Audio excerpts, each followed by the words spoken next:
ದುರಾಸೆ ಸೊಸೆ ಹಾಗೂ ಮ್ಯಾಜಿಕ್ ಕನ್ನಡಕ. ಒಂದು ದಿನ ಸೂರ್ಯಕಾಂತ ಕನ್ನಡಕ ಹಾಕೊಂಡು ತುಂಬಾ ಸ್ಟೈಲ್ ಆಗಿ ಮನೆ ಒಳಗ್ ನಡ್ಕೊಂಡ್ ಬರ್ತಿದ್ರೆ ಅದನ್ ನೋಡಿ ಚಂದ್ರಕಾಂತ ಮನ್ಸೊಳಗೆ ವಯಸ್ಸಾದವ್ರಿಗೆ ಮತ್ತೆ ಯವ್ವನ ಬಂದಂಗೆ ಈ ಮುದ್ಕಿಗೆ ಈ ವಯಸ್ಸಿನಲ್ಲಿ ಕನ್ನಡಕ ಬೇಕಿತ್ತಾ ಅಂತ ಅನ್ಕೊಂಡ್ಲು. ಆದ್ರೆ ಹೊರಗಡೆ ಹೇಳಿದ್ ಮಾತ್ರ, ಹಾಯ್, ಈ ಕನ್ನಡಕದಲ್ಲಿ ಅಚ್ಚು ಹಳೆ ಫಿಲಂ ಹೀರೋಯಿನ್ ತರಾನೇ ಕಾಣಿಸ್ತಿದ್ದೀರಾ ಅತ್ತೆ, ಸ್ವಲ್ಪ ಹುಷಾರು. ಈ ರೀತಿ ಏನಾದ್ರೂ ನಿಮ್ಮನ್ನ ಸಿನಿಮಾದವ್ರು ನೋಡ್ಬಿಟ್ರೆ ನಮ್ ಸಿನಿಮಾದಲ್ಲಿ ಮಾಡಿ ಅಂತ ಗುದ್ದಾಡ್ತಾರೆ ಅಂತ ಹೇಳ್ತಾ ಹೊಗಳೋದಕ್ಕೆ ಶುರು ಮಾಡಿದ್ಲು. ಚಂದ್ರಕಾಂತ ಮನ್ಸಲ್ಲಿ ಅನ್ಕೊಂಡಿದ್ದನ್ನ ಊಹಿಸಿದ ಸೂರ್ಯಕಾಂತ, ನನಗೆಲ್ಲಾನು ಗೊತ್ತಿದೆ, ವಯಸ್ಸಾದವ್ರಗ ಯವ್ವನ ಅಂತ ಹೇಳಿದ ತಕ್ಷಣನೇ ಚಂದ್ರಕಾಂತ ಒಂದೇ ಸತಿಗೆ ಶಾಕ್ ಆದ್ಲು. ಮನಸ್ಸೊಳಗೆ, ಇದೇನಿದು, ನನ್ ಮನ್ಸೊಳಗ ಅನ್ಕೊಂಡಿದ್ದು ಅತ್ತೆಗೆ ಕೇಳಿಸ್ತು. ಹಂಗೆ ನನಗೆ ಎಲ್ಲಾನು ಕೇಳಿಸುತ್ತೆ ಆಯ್ತಾ ಅಂತ ಹೇಳಿದ ತಕ್ಷಣ ಚಂದ್ರಕಾಂತ ಅವಳ 2 ಕೈಗಳಿಂದ ಅವಳ ಬಾಯಿನ ಮುಚ್ಚಿ ನಿಂತ್ಬಿಟ್ಲು. ಅಯ್ಯಮ್ಮ, ನನ್ ಮನ್ಸಲ್ಲಿ ಅನ್ಕೊಂಡಿದ್ದು ಪ್ರತಿಯೊಂದು ಅತ್ತೆಗೆ ಗೊತ್ತಾಗ್ತಿದೆ. ಇದನ್ನ ಕೇಳಿಸ್ಕೊಂಡಿದ್ ಸೂರ್ಯಕಾಂತ ನಕ್ಕೊಂಡು ಅವ್ರ ಕನ್ನಡಕನ ತೆಗೆದ್ರು. ಇಲ್ ನೋಡು, ಈ ಕನ್ನಡಕನ ಹಾಕೊಂಡ್ರೆ ಎದುರುಗಡೆ ಇರೋರು ಮನ್ಸಲ್ಲಿ ಏನೇ ಅನ್ಕೊಂಡ್ರು ನಮ್ಗೆಲ್ಲ ಕೇಳಿಸುತ್ತೆ.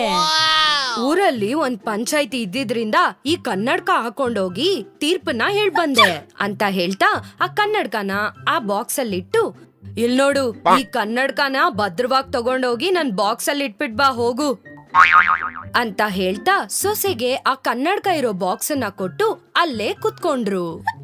ಆ ಕನ್ನಡಕದ ಬಗ್ಗೆ ತಿಳ್ಕೊಂಡಿದ್ ಚಂದ್ರಕಾಂತ ಒಂದು ಸಾರಿ ಆ ಕನ್ನಡಕನ ಪರೀಕ್ಷೆ ಮಾಡ್ಬೇಕು ಅಂತ ಒಳಗಡೆ ಹೋಗಿ ಆ ಕನ್ನಡಕನ ಹಾಕೊಂಡ್ಲು.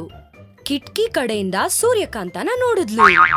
ಆಗ ಸೂರ್ಯಕಾಂತ ಮನ್ಸಲ್ಲಿ ಹೇಳ್ಕೊಂತಿದ್ದಿದ್ ಮಾತೆಲ್ಲ ಚಂದ್ರಕಾಂತಗೆ ಕೇಳಿಸ್ತು. ಈ ಸುಪ್ನಾತಿ ಕನ್ನಡಕನ ಸರಿಯಾಗಿಟ್ಲೋ ಇಲ್ವೋ ಅಂತ ಅನ್ಕೊಂಡು ಜೋರಾಗಿ ಕೇಳಿದ್ರು. ಇಟ್ಟ ಅದನ್ನ, ಅದೇ ಕೈಯಲ್ಲಿ ಬರ್ತಾ ಕುಡಿಯಕ್ ನೀರ್ ತಗೊಂಬ ನನ್ಗೆ ಅಂತ ಹೇಳಿದ್ರು. ಅದನ್ನ ಕೇಳಿಸ್ಕೊಂಡಿದ್ ಚಂದ್ರಕಾಂತ ಆ ಕನ್ನಡಕನ ಬಚ್ಚಿಟ್ಬಿಟ್ಟು ಬರೀ ಆ ಬಾಕ್ಸ್ ಮಾತ್ರ ಆ ಪೆಟ್ಟಿಗೆ ಒಳಗೆ ಇಟ್ಲು. ಬರ್ತೀನಿನತ್ತೆ ಅಂತ ಹೇಳ್ಕೊಂಡು ಕುಡಿಯಕ್ಕೆ ನೀರ್ ತಗೊಂಬಂದು ಕೊಟ್ಲು. ನೀವ್ ಹೇಳ್ದಂಗೆ ಆ ಕನ್ನಡಕ ಬಾಕ್ಸ್ ನ ಪೆಟ್ಟಿಗೆ ಒಳಗೆ ಇಟ್ಬಿಟ್ಟೆ ಅತ್ತೆ. ಮರುದಿನ ಚಂದ್ರಕಾಂತ ಪಕ್ಕದೂರ್ಗೋಗಿ ಆ ಕನ್ನಡಕದ ಸಹಾಯದಿಂದ ಎಲ್ಲಾರ ಮನ್ಸಲ್ಲಿರೋ ಮಾತುಗಳು ಹಾಗೆ ಕಷ್ಟಗಳನ್ನ ತಿಳ್ಕೊಂಡು ಅವ್ರಿಗೆ ಪರಿಹಾರ ಮತ್ತೆ ಸಲಹೆಯನ್ನು ಕೊಟ್ಟಳು. ಆ ರೀತಿ ಹೇಳ್ತಾ ಇದ್ದಿದ್ರಿಂದ ಎಲ್ಲಾರು ಚಂದ್ರಕಾಂತಳಿಗೆ ಭಕ್ತರಾಗ್ಬಿಟ್ರು. ಅವಳಿಗೆ ಕಾಣಿಕೆ, ಸೀರೆ, ದುಡ್ಡು ಎಲ್ಲವನ್ನೂ ಅರ್ಪಿಸೋಕ್ ಶುರು ಮಾಡಿದ್ರು.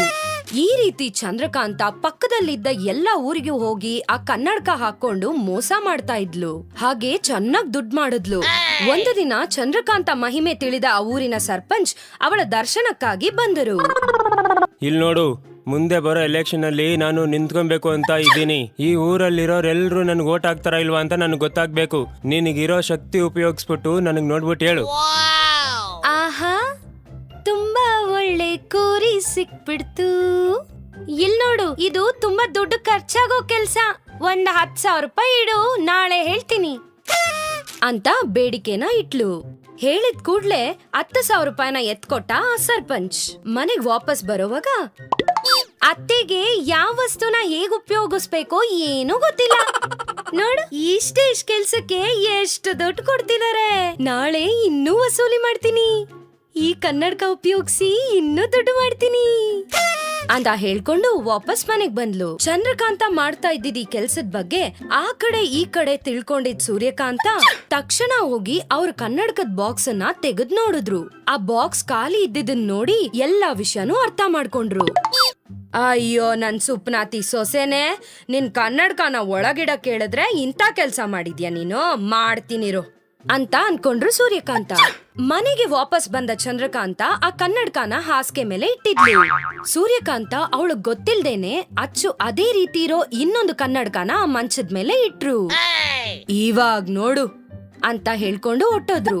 ಮರುದಿನ ಚಂದ್ರಕಾಂತ ಎಂದಿನಂತೆ ಆ ಕನ್ನಡಕನ ಹಾಕೊಂಡು ಊರಿನಾಚೆ ಕುತ್ಕೊಂಡ್ಲು. ಎದ್ರಲ್ಲಿ ಆ ಊರಿನ ಪ್ರಜೆಗಳು ಹಾಗೂ ಸರ್ಪಂಚು ನಿಂತಿದ್ರು. ಇಲ್ ನೋಡಿ, ನೀವು ಇಷ್ಟು ದಿನ ಒಳ್ಳೆಯವನು ಅನ್ಕೊಂತಿರೋ ಈ ಸರ್ಪಂಚು ತುಂಬಾ ಕೆಟ್ಟವನು. ಇವನು ನಿಮ್ಮನ್ನ ಮೋಸ ಮಾಡ್ತಿದ್ದಾನೆ. ನಿಮ್ ದುಡ್ಡನ್ನೆಲ್ಲ ನುಂಗ್ ಹಾಕೊಂತ ಇದ್ದಾನೆ ಅಂತ ಅವಳ ಮನ್ಸಲ್ಲಿರೋ ಮಾತನ್ನೆಲ್ಲ ಹೇಳಕ್ಕೆ ಶುರು ಮಾಡಿದ್ಲು. ಅದವಳು ಕೇಳಿಸ್ತಾ ಇದ್ರು ಅವಳ ಕೈಯಲ್ಲಿ ನಿಲ್ಸಕ್ ಆಗ್ತಿರ್ಲಿಲ್ಲ. ಇದನ್ ಕೇಳಿಸ್ಕೊಂಡಿದ್ದ ಸರ್ಪಂಚ್ ಹುಡುಗರು ದೊಡ್ಡ ದೊಡ್ಡ ಕೋಲನ್ ತಗೊಂಡು ಚಂದ್ರಕಾಂತ ಕಡೆ ಬರ್ತಾ ಇದ್ರು. ತಕ್ಷಣ ಕನ್ನಡಕ ತೆಗೆದು ಓಡಕ್ ಶುರು ಮಾಡಿದ್ಲು.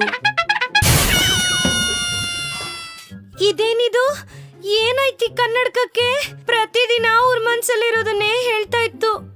ಇವತ್ತೆಲ್ಲ ಉಲ್ಟಾ ಆಯ್ತಲ್ಲ, ನನ್ ಮನ್ಸಲ್ಲಿರೋದನ್ನ ಹೇಳ್ತಾ ಇದೆಯಲ್ಲ ಇದು ಅಂತ ನೋಡ್ದಾಗ ಅದು ಬೇರೆ ಕನ್ನಡಕ ಅನ್ನೋ ವಿಷಯ ಅವಳಿಗೆ ಅರ್ಥ ಆಯ್ತು.